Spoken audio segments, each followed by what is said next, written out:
that you'll see that it's just a very shallow trough, and the inside lip is obviously lower than the outside lip because the window opens inwards.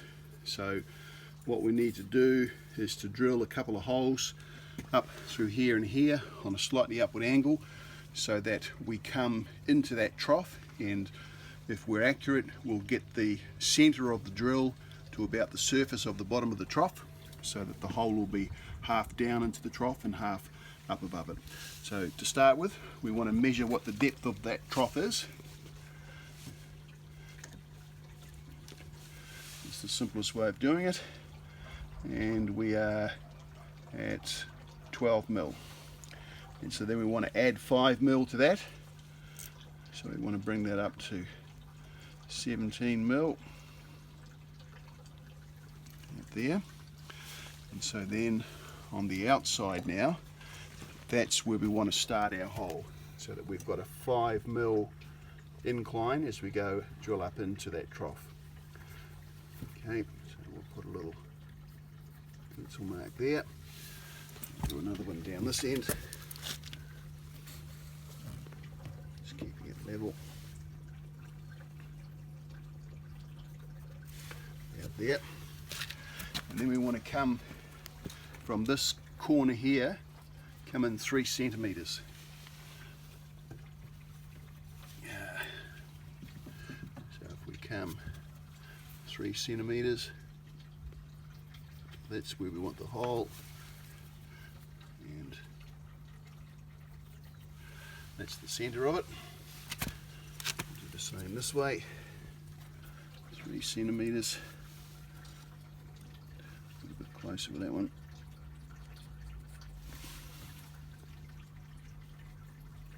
So that's the center of our 2 holes. Okay. I'm just going to do the same on the other one, then we'll come back and we'll drill these. So 8 mil drill bit. 8 mil drill bit.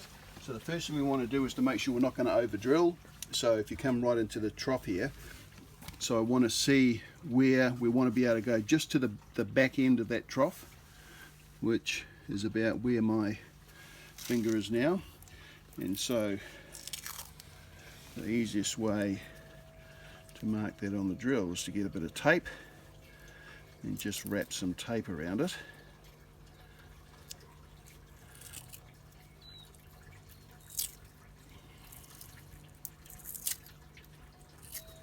So that when the drill's spinning, you can see when you're at the end where you should stop, and that will enable the drill to be just up into that trough. With the drill on fast, if you go slow, it chunks it. Keep the drill speeding quickly.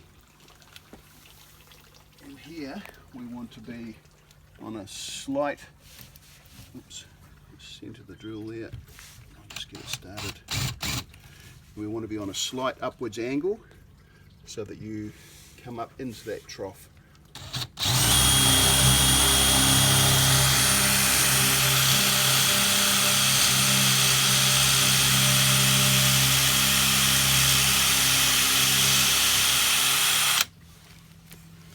Like that.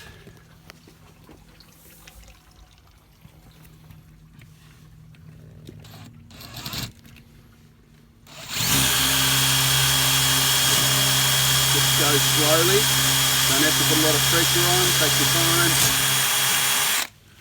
like that.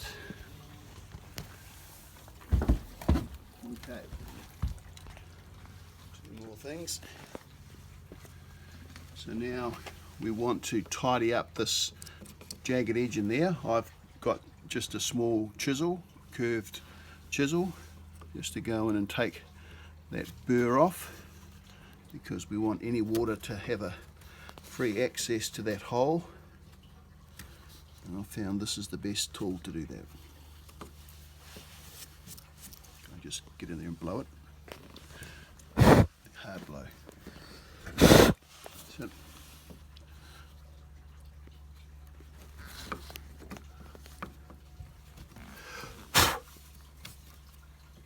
okay, same on this one. Just tidy those rough edges up.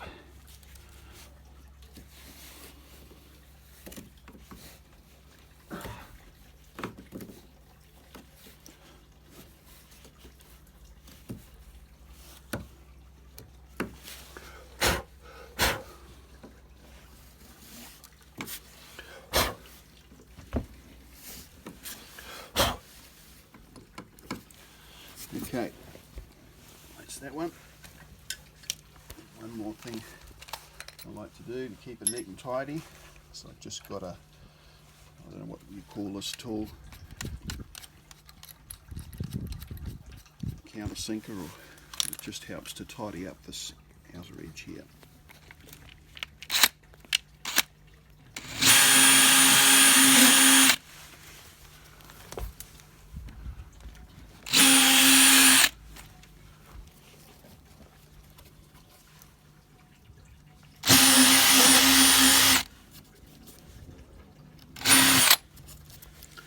There we have it. Okay, that's the holes.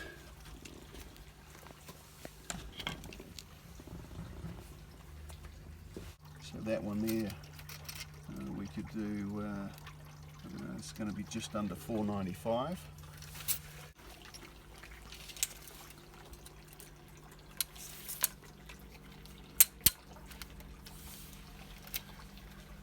So we measure off just under $4.95 here, yeah.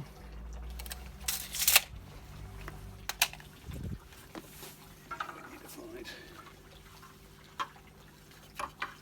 somewhere we can go and cut that.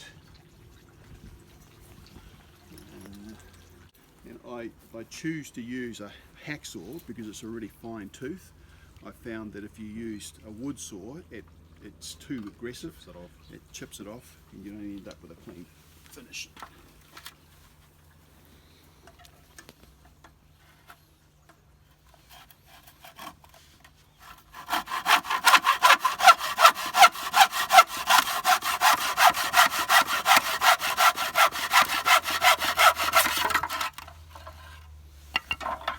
Okay, let's measure that for length again first. Perfect. So now we need to cut the corner off, because as they open, it needs effectively a rounded corner. So we can do that by just using the off-cut now as a stencil on the angle.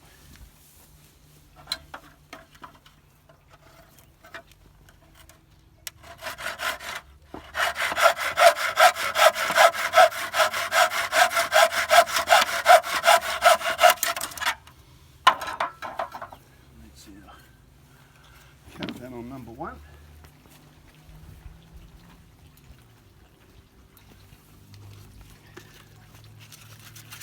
Bit of sandpaper.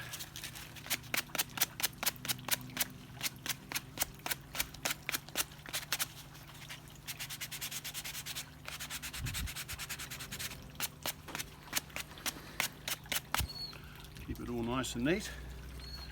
And then we're just going to do the same thing with the other one. This is what I've been using as the, it's a 3-in-1 Sally's product, which is an adhesive, waterproof adhesive, and a sealer and a gap filler. We're particularly interested in the adhesive and sealing components of it. So, so we just put this on the back of the rain diverter strip before we screw it on, and then and just make sure that there's a clean bead, a fine bead across the top, so that no water can get it all into the back of it. So that's the product I've been using.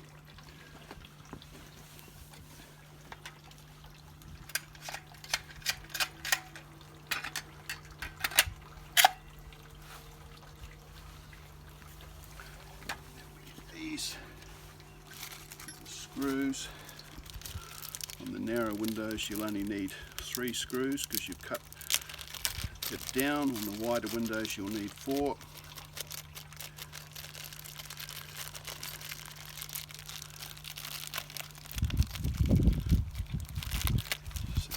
Out.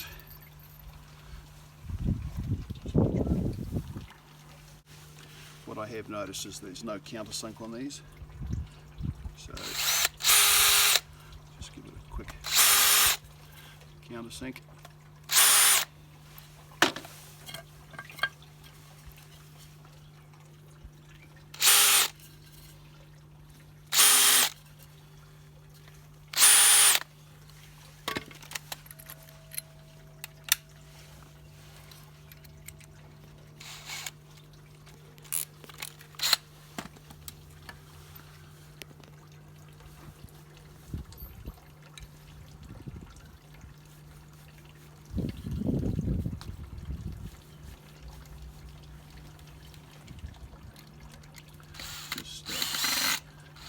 it in so the thread disappears.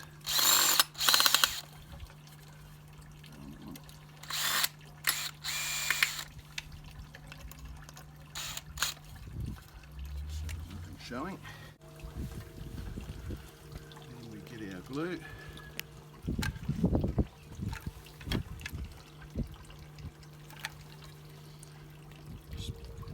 Yep.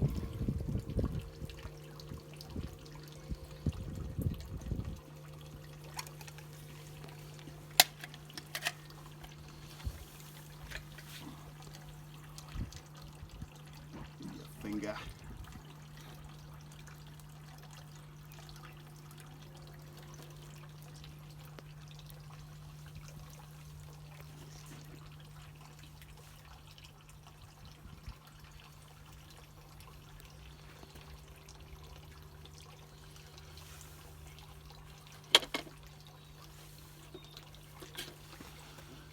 All right. We now need those windows closed, locked.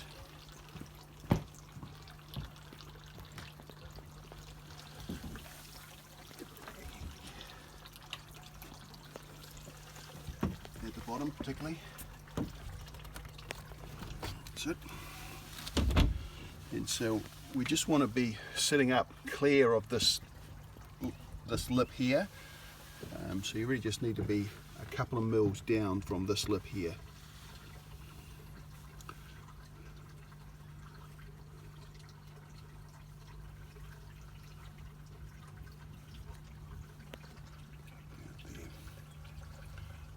Just center it up.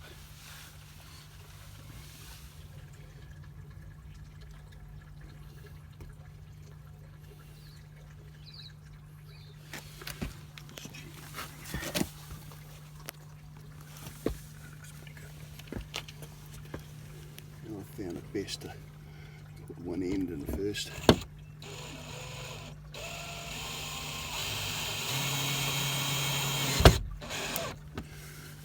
Just try and level it up.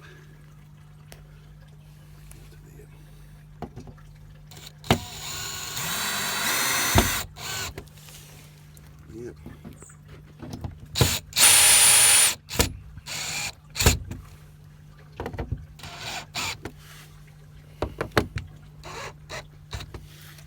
And then with the bit of excess on the top there, just rub it down into that groove.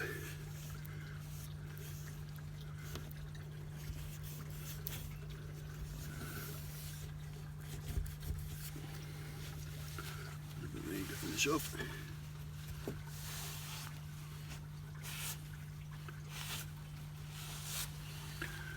It's on.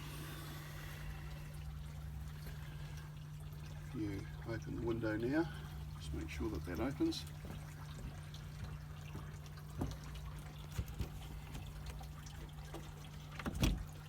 Perfect. Close it up again now. And so now if the water comes down here, it gets out, it sits, there's an overlap here now onto the outer part of the lower frame. And so the water's diverted away from being able to get inside that channel. If it still gets in a little bit, perhaps through here with driving rain, it can get out through these holes.